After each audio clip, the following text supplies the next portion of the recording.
तपाईलाई एकदमै मनपर्ने खाना के हो? केही पनि छैन, मलाई जे पाए खान्छु म।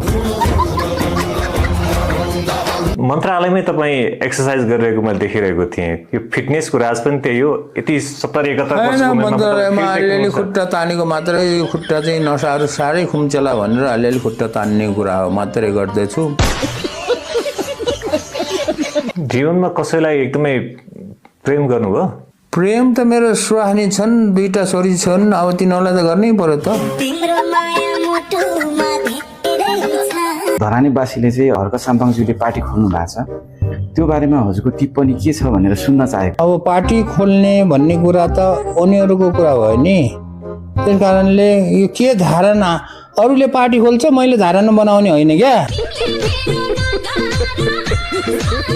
सम संस्कृति पार्टी वैकल्पिक पार्टी बन्ला कि नबन्ला? अरे ज्योतिषीको कुरा नगर न हो, बन्ला कि नबन्ला भन्ने अब कस्तो काम गर्छ त्यसमा भर पर्ने हो क्या। ज्योतिषीले त चाहिँ के अरे भोलि गएर एकदमै राष्ट्रपति बन्छ भनेर ज्योतिषीले भनिदियो भन्नेमा, ए म त राष्ट्रपति बन्ने रहेछु, मलाई ज्योतिषीले भनिदियो भने चुप लाएर बस्यो भनेदेखि त त्यो राष्ट्रपति बन्छ।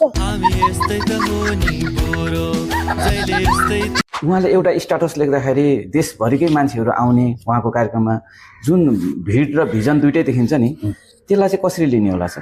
देशव्यापी रूपमै जनता त उर्लेको देखिन्छ, त्यसलाई जनताले जसरी लिएको छ नि त्यसरी लिने हो।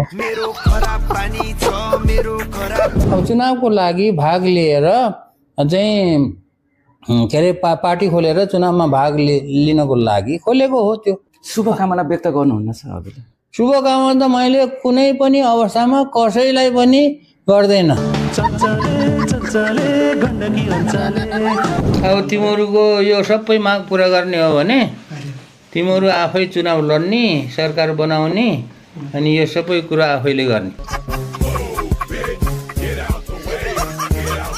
शिक्षा मन्त्रालयमा आउनुभएको पनि करिब 3 महिना भइसक्यो। कसरी अगाडि बढ्दै हुनुहुन्छ? कार्ययोजना के छन्? कसरी अगाडि बढ्ने, बिहान उठ्ने, यहाँ आउँछु, यहाँ बस्छु, अनि बेलुका सुत्न जाने। यो बाहिरबाट जस्तो यो सर्वसाधारण भएर देख्दा र अहिले मन्त्री भएर आउँदाखेरि कस्तो लाग्दैछ? कस्तो अनुभव? जस्तो पनि आउँदैन। अब नियुक्तिदेखि बढुवासम्म सरुवासम्म सबै ठाउँमा त पार्टी चाहिन्छ उनीहरूलाई। उनीहरू कहाँ जाउन् बिचरा शिक्षकहरू? कहाँ जाने नि, अब खाल्टामा जाने।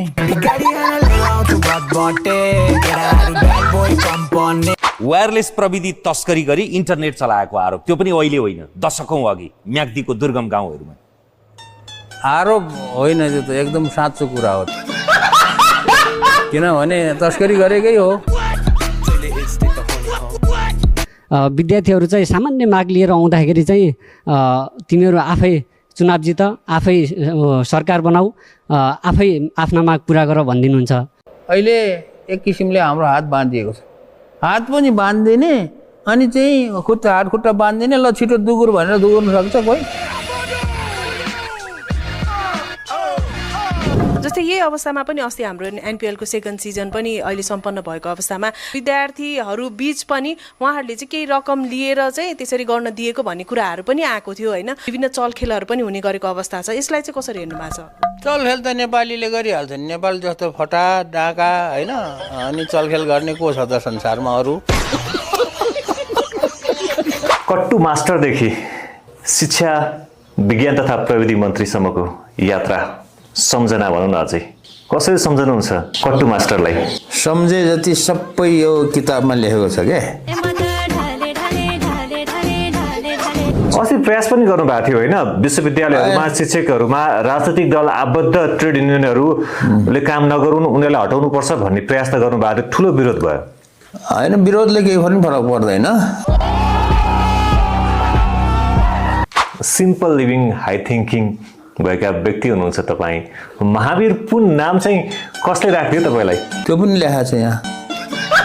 हँसदै चेहरा मतलब यही नहीं हुँदा कि उन्होंने कोई तकलीफ नहीं होती। भनेको तपाईँको राशिफल के हो भन्ने पनि थाहा छैन। राशिफल त त्यही महावीरबाट हेर्दाखेरि सिंह राशि भन्ने देखिन्छ के अरे, त्यो हो कि होइन त्यो कसरी थाहा हुन्छ? तपाईँले अघि सुरुवातमा म प्रधानमन्त्री पाए जान्छु भन्नुभएको थियो नि, अब तपाईँलाई इच्छा हुनसक्छ देशमा एकपटक प्रधानमन्त्री बन्नु, तपाईँको भिजन अनुसार देश चलाउँ, कुनै दिन म राष्ट्रपति बनौँ त्यस्तो लाग्छ लाग्दैन? मलाई चाहिँ लाग्दैन, तर मैले भनिरहेको छु म दल पनि खोल्दैन, म चुनाव पनि लड्दैन। तर अहिलेको जस्तो फेरि कसैले टिपेर प्रधानमन्त्री बनाइदिएछ अथवा कुनै मन्त्री फेरि बनाइदिएछ भने गर्ने हो। र यो नयाँ जेनेरेसनमा बालेन शाह अलि बढी चर्चित छन्, उनी कस्तो नेता लाग्छ तपाईँलाई? मलाई कसैकोलाई कसै केही पनि लाग्दैन के, मलाई त्यस्तो कुराहरू नसोध्नु। तपाईँ हर्क सम्पाङजीको पार्टीमा आएर 2/3 ल्याएर त्यो संविधान संशोधन गर्ने भूमिका तपाईँको रहिदिए हुन्थ्यो भन्नेलाई चाहिँ के भन्नुहुन्छ त सर? भन्नेलाई चाहिँ भन्नुहोस् भन्न चाहन्छु। भन्नेलाई के नभन्नुहोस् भन्ने त, भन्नेलाई भन्नुहोस् भन्ने हो क्या। पार्टीको के कमी छ अहिले? 140-50 पुग्ला जस्तो छ। तर यो पार्टीको सङ्ख्या धेरै भयो भनेर तपाईँले गुनासो गरेर एउटा ट्विट लेखेको देखिरहेको थिएँ मैले। त्यो त धेरै भयो नि। अब रहरले खोल्छन् भने खोल्नु, अब खोल्नेलाई नखोल्नु भन्न मिल्दैन। म कति दिन 3 दिन कति दिन भयो त यो घरबाट निस्किया छैन, त्यो यो कोठा र त्यो कोठाबाट निस्किया छैन। किनभने मलाई यस्तो किसिमको बन्द अहिले एउटा परिस्थितिले म बसिरहेको छु बन्द उसमा, एउटा जेल त नभनौँ तर जेल जस्तै त छ त यो। बाहिर जाउँ जस्तो लाग्दैन कति उद्घाटनमा? कहाँ जाने बाहिर? हाम्रा मन्त्रीहरू त व्यस्तै हुन्थ्यो त उद्घाटन गर्नु। उद्घाटनमा त म चाहिँ हेलिकप्टर ल्याए पनि जाँदैन।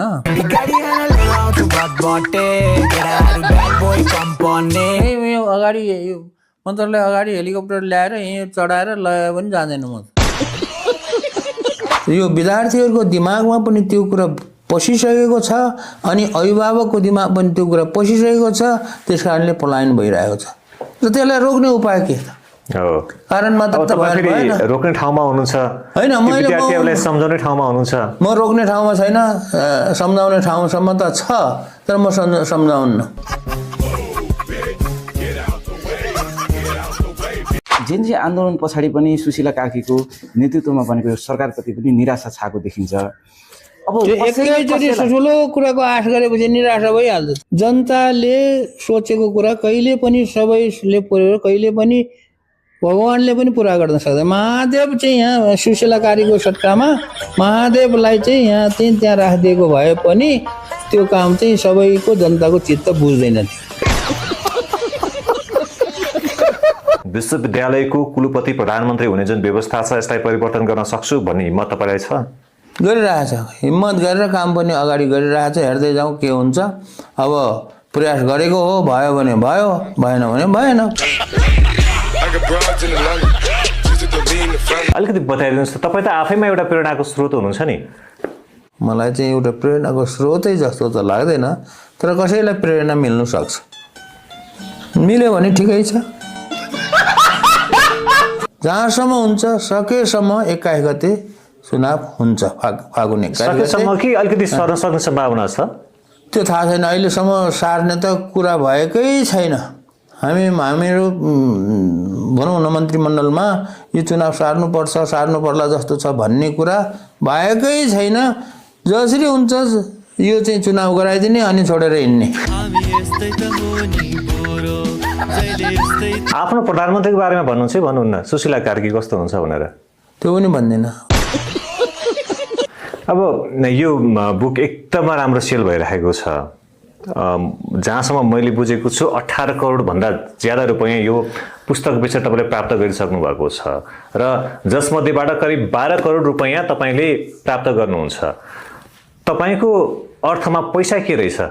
12 करोड तपाईँले प्राप्त गर्नुभएको छ नि, प्राप्त गरेर त्यो काम भइरहेछ त।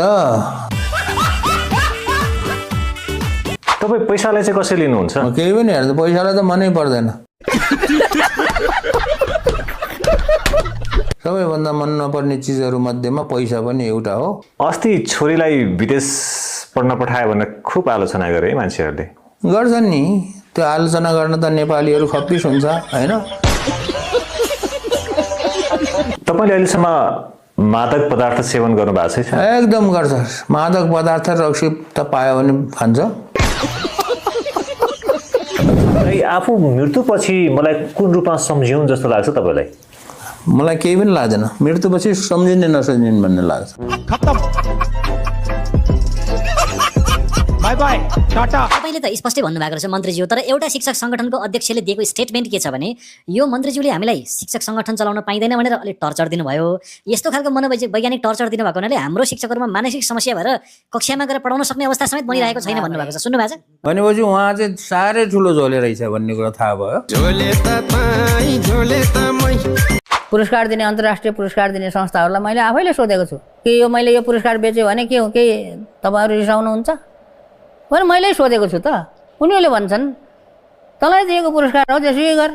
तपाईँ सार्वजनिक र खुला मान्छे हो, तर नेपालमा चाहिँ त्यो हुँदो रहेछ। मलाई दिएको पुरस्कार भनेपछि मलाई चाहिँ राष्ट्रदीप कुनै के उज्जवल कीर्तिमय भनेर पदकहरू दिएको थियो। मैले त्यो बेच्छु भन्दाखेरि गृह मन्त्रालयले नै मलाई बोलाएर बेच्नु पाउँदैन भने उसो भए लैजाऊ भने मैले